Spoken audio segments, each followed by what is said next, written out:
دعوت کا نتیجہ ہے، توحید کی صفت کا نتیجہ ہے کہ ہم ہر حال میں اللہ کے شکر گزار بندے بنیں۔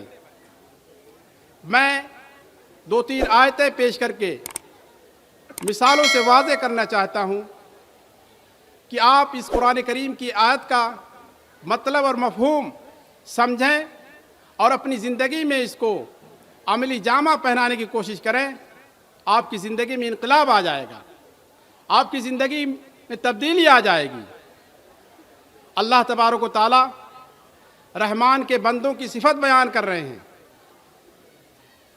وعباد الرحمن الذین یمشون علی الارض ہونا واذا خاطبهم الجاہلون قالوا سلاما، کہ رحمان کے بندے، رحیم کے بندے وہ ہیں جو زمین پر آہستگی سے چلتے ہیں، اور جب نادان اور بیوقوف قسم کے لوگ ان سے مخاطب ہوتے ہیں تو سلامتی کے ساتھ بحفاظت جدا ہو جاتے ہیں۔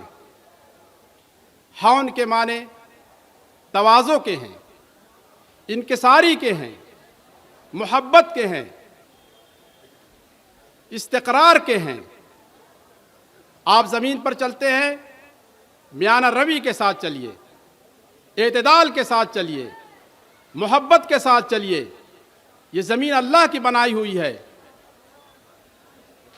اب اس مفہوم کو تھوڑی سی وسعت دیجیے، صرف زمین پر چلنا مقصود نہیں ہے۔ زمین پر کس طرح آپ چلتے ہیں، اس مثال سے اس بات کو سمجھیے کہ بارش کا زمانہ ہے، بارش ہوئی، کیچڑ ہے۔